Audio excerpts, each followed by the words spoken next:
I didn't think I'd be in coffee very long, but I discovered competition. And I think competition has kept me in coffee for a while. And like any barista that works in a cafe, I dreamed about opening my own shop. And fast forward 14 years to 2016, I knew Kyle for a while, and when I was at Nationals in Atlanta, I made it into the final round, and I didn't have anyone to taste my coffee with me.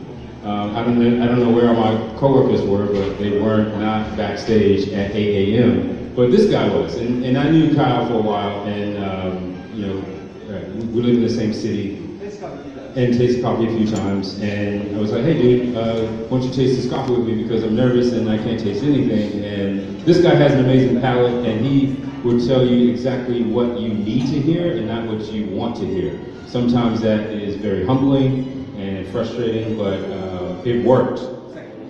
What? The second one usually. Oh yeah, the second one usually. Frustrating. Yeah, frustrating.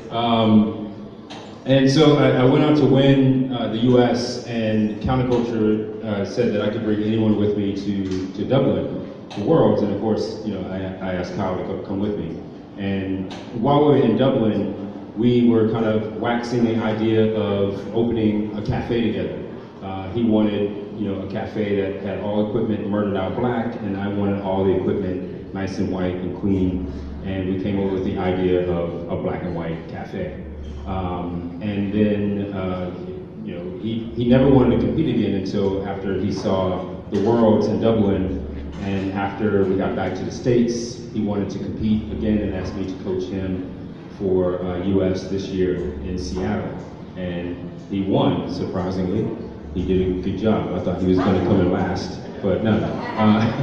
The guy's amazing. And after winning the US, he had been working with a coffee roaster in North Carolina, way down south, for 2 years. It's a roastery and cafe, consulting and training. And when we got back from Seattle, the owner wanted to move on to other things, and he asked if he wanted to purchase the roastery. And he approached me, and we formed Black and White Coffee Roasters, and we purchased Back Alley Coffee. And that was about a month and a half ago. Yeah, honestly, it was a month and a half ago. And now, I mean, we barely have a website. It just went up today. It's just a splash page. We got business cards yesterday, or actually before we got on the plane to come here. And we came up with these temporary bags just to hold us over until the logo was finished and the website was finished and the bag design was finished. So that's where we are. And I don't know if you want to add anything to that, but I'm going to give you the mic because I'm tired of talking. Yeah, absolutely. I'm Kyle. I am the goofy friend of Lim. I'm like the kind of like mad scientist nerd guy. Does like the sciencey stuff. It's fun though. Doing all the green, or a lot of the green quality control and roasting for Black and White Coffee Roasters at this moment. So we're going to taste 4 coffees today. All of which I'm really proud to show you guys. It's really horrifying to let this many coffee people taste coffees that I roasted myself, because my previous roasting experience was like for fun, not for money. And this is for sure for profit, so I have to do it right. The first coffee that you'll see is with the kind of goldish orange label. It's pretty fun. I'm pretty excited about this coffee. It's from Antigua, Guatemala. This is a relationship coffee that we sourced with Kevin Boland from St. Frank Coffee in San Francisco. It's called Don Guayo. Really lovely, clean, crisp coffee from Guatemala. The green one you see there is called Gara. It's a state coffee from Western Ethiopia, from the Jemma region of Western Ethiopia. I think, like most of us here, coffees from Ethiopia are probably what changed our minds about what coffee could be and should be and is. And so this coffee is just like that, really clean, really crisp, bergamot, melon, tea, like whatever. La Estrella is from La Estrella de Ostro Cooperative in Huila, Colombia. This is the same group that makes the San Sebastian lot. Y'all probably seen San Sebastian from Parlor or Madcap or whatever. Really similar coffee, like raisin, cherry, stone fruit. It's really sweet. And then the last one is called Barista Natural, which is a natural processed coffee from the Barista Torre group. Barista is the area, Torre is the cooperative name, if I'm reading that correctly. It's from it's just a really clean, really cool, natural Ethiopian coffee. If you're into those kind of coffees, that's awesome. If you're not, it doesn't offend me. It's no big deal. Natural coffees are very polarizing in our industry. So yeah, it goes Dangwayo, Barista, Dara, Australia. So yeah, I don't know. I hope you enjoy them. If you don't, that's awesome, and please let me know what and why.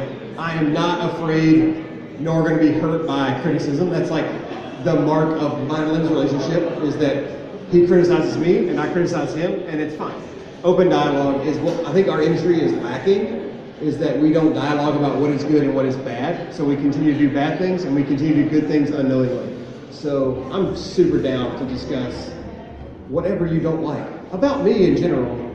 I'm kidding, don't do that. It hurts my feelings. But yeah, y'all have any questions for us? We're like a pretty weird group. Lim's was a pretty popular recording artist before he was a coffee professional. I don't know, he opened for The Roots, Busta Rhymes, who else? Outkast, that's a pretty good one. Outkast is okay, I don't know if y'all heard of them before, whatever. I am not. I was in school, and then I did coffee, and that's about it. Lim's, I don't know, I'm gonna throw you under the bus. Yeah, make you some credits. While you're drinking the coffee, I'll tell you a little bit more about Black and White. We got samples. What we notice about the specialty coffee industry as it grows, there's a lot of pretension. There's no entry level for people who want to get into specialty coffee and really enjoy what's great about the specialty coffee industry. So Black and White is all about simplicity. We feel simplicity is more approachable. So we tend to have really awesome coffees on bar, single origins, and we've developed some year-round products, some blends that are great with milk because people enjoy coffee with milk and sugar, and there's absolutely nothing wrong with that. I enjoy coffee with milk and sugar, and I won the 2016 United States Barista Championship and placed fourth in the WBC, so tweet that. And I see nothing wrong with people coming in anywhere on any kind of a level of expertise in coffee. And that's what Black and White is about. So our bags will be very simple, very approachable. The coffees will be as well. There's something for everyone. Eventually, you might see that coffee that we competed with, a geisha from Panama, but not everyone is going to want a geisha from Panama. So we have something for everyone. And I think that's what specialty coffee should be about. It's not something for specific people, it's something for anyone. And that's what we want to do moving forward with our company. So, yes? In that same vein, I think it's a little controversial sometimes when people are talking about competing in the championships. For example, you had, when you were working counterculture, you had an enormous amount of support and backing. Or maybe you didn't, and maybe you didn't. But with regard to people who maybe don't have access to a coach, or people don't have access to a training facility, what do you suggest for people who want to get into competition and want to be a part of that, but maybe don't have those resources? That's an awesome question. Because when I competed for the first time, it was a lot easier for the working barista to get into competition. We had regionals, and they were less expensive. You didn't have to break the bank to go to a regional and compete to see if you liked the competition. And now we're starting to see the industry look at that and say, yes, we need to return to that. And this year we had, for the very first time, preliminaries, where you can just show up, $20, you didn't have to bring anything but yourself, just to see if you can, if you enjoy the competition and take it to the next level. As far as training and the access to a training center or a professional to help you, I was very fortunate because the cafe owner really pushed us to, you know, develop our craft because she felt that it would help the cafe. So she pushed me to go to counterculture and learn more in the training center and kind of pick the brain of those professionals in that circle. So what I tell folks who want to get into the industry is to go and volunteer, just to see if you like the competition, if you like the industry. And by volunteering, you network with people. You can network with people here and see where people are in their career and if they're willing to help you advance your career. So I always tell people to volunteer as much as possible, whether it's, you know, washing dishes, keeping time, or whatever. That is a door that's left open for that barista who's interested in the competition. Yeah, I think that your question is incredibly valid. I think that's something that the industry is lacking a great answer to. The playing field is not, it's not even, and I don't know that it ever will be to a certain degree, but yeah, the qualifiers is a huge help. What was weird especially for in New York baristas, in New Jersey, like this area, sitting on like Northeast baristas, there wasn't a qualifier that was really close. The closest was DC, so it was tough. It's kind of a working project, is that the SCA really wants to make things a little, at least the financial burden a little lower. And I know that they are currently workshopping ways to make the competition more fair, or more, not more fair, but more equitable, maybe that's a better word. Which is tough, because I mean, we joke around about it, but like what we call the coffee that we use is we call it cheat codes, because it's like, that coffee is fantastic, and the coffee that we use has never placed anything but first in the U.S. Barista Championship. So to say that the coffee that you select doesn't matter would be foolish. And to say that the coffee it's a coffee competition. I mean, we did the math. 47% of your score is your espresso course. Period. So like geishas, wash Ethiopians, they matter. And until that changes, the competition will be a coffee competition. Like it'll be, that's what it will be. Like when we go to Worlds in like less than a month, way less than a month, it's going to be geishas everywhere. Every competitor will have one, and it will be interesting. I think I'm interested to see how the industry responds to that happening, because this year will potentially be the first year that widespread geisha usage in the finals definitely, but in the whole competition. Because like when Lim was there, it was first place geisha, second place geisha, third place insane natural Ethiopia, fourth place geisha, fifth place geisha, sixth place was probably the best coffee I've ever had from El Salvador by a huge margin, but still lacking. So yeah, I think that's an amazing question. I'm really interested to see what the industry does, and I know they're working on it. I know they can't talk to us about it yet, but I hope they have some idea for it. I don't know. But yeah, give competition a shot. I think it's a beautiful way to push yourself to a new place. Without competition, I definitely wouldn't be the creative thinker that I am. I definitely wouldn't be as thoughtful about coffee and as thoughtful about the technical practices that are necessary in competition to score high technically, like technical score sheet, make you a better barista, period. Yeah, like tamping the same every time, distributing the same every time, cleaning your grinder, purging your grinder the same way every time. Those things make you better at the bar. Might make you a little bit slower, but they make you better at the bar, for sure. I hope that answered your question. Yeah, thank you. Any other thoughts, ideas, questions? I don't know. What's up? So now that you're starting out black coffee and you're choosing which beans to source, was it important for you to have the beans be ethically sourced? And if so, what exactly does that mean to you? When it's a coffee, we're talking about exactly what counts as certain concerns. And so I thought, when I ask people who are making those decisions at the very beginning of this. No, absolutely. It's really tough as a fledgling, literally 6-week-old roastery to do much as far as like purchasing goes. We were incredibly fortunate to be able to have as many friends in the industry as we do. So we kind of lean on them pretty heavily. Like honestly, each one of those coffees represents a friend who knew someone who had a great coffee. Like the Don Guayo is sourced with Kevin Bolin. I mentioned that a few times. He was on my tasting panel for finals. And just a great friend. Runs an amazing coffee shop in San Francisco. Sources the way that I hope to source one day, where like really actually physically knows the farmers and knows what's going on and talks to them on a regular basis. I hope to do that. We hope to be that way and pay people what they need and not only what the fair market is or whatever. The rest of those coffees are spot. I'll be very honest, they're spot, and I wish they were not.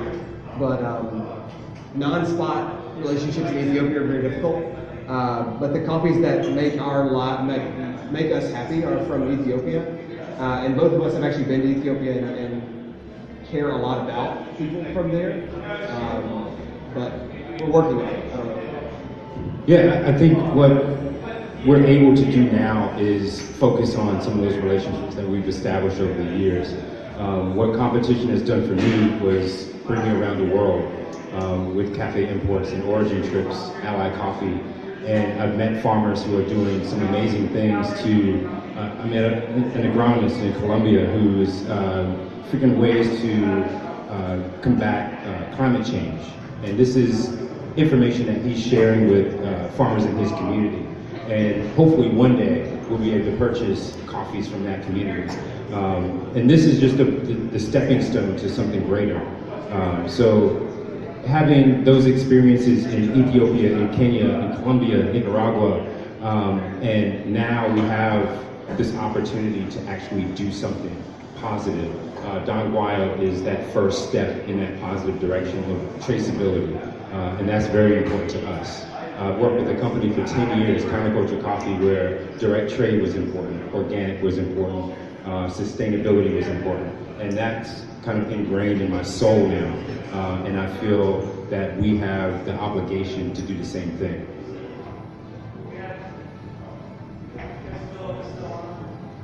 We're here. Let's talk. Whatever. So what do you think about the coffee? Okay. Good. All right. Whatever.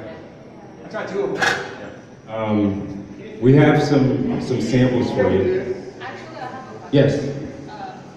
Because like basically, me and my classmates and three classmates, like we came from like a department that's about creativity.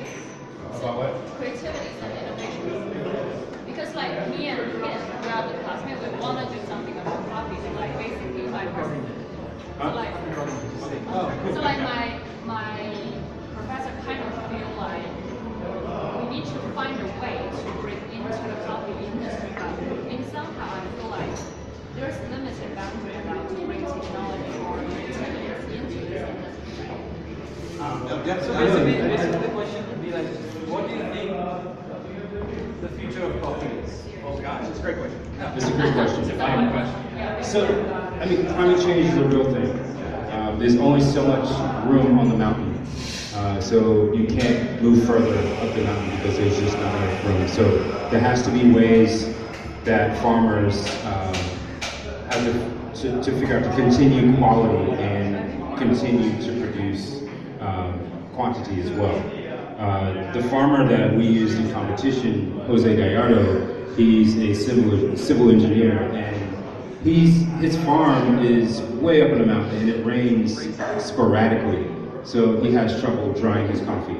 So what he's done to combat that is create a temperature and humidity controlled drying rate to dry his coffee. The farmer that I met in Colombia, he's an agronomist, and he's using the local university to bring in equipment where they can use solar power. So they can use, they're working with Grain Pro, where they're creating these parabolic drying tables and chambers to better process the coffee. He's using Brix meters to measure the sugar content in the cherries so he can know when to pick these cherries for different coffee varieties.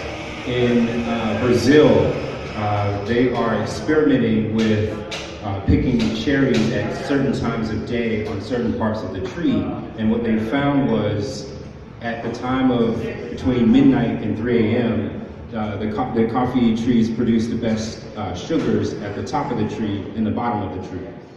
There's all these kind of experimentations and innovations that are helping farmers improve quality and quantity as we get into this weird era of climate change, because we don't know what's going to happen down the road. We don't know what's going to happen with coffee.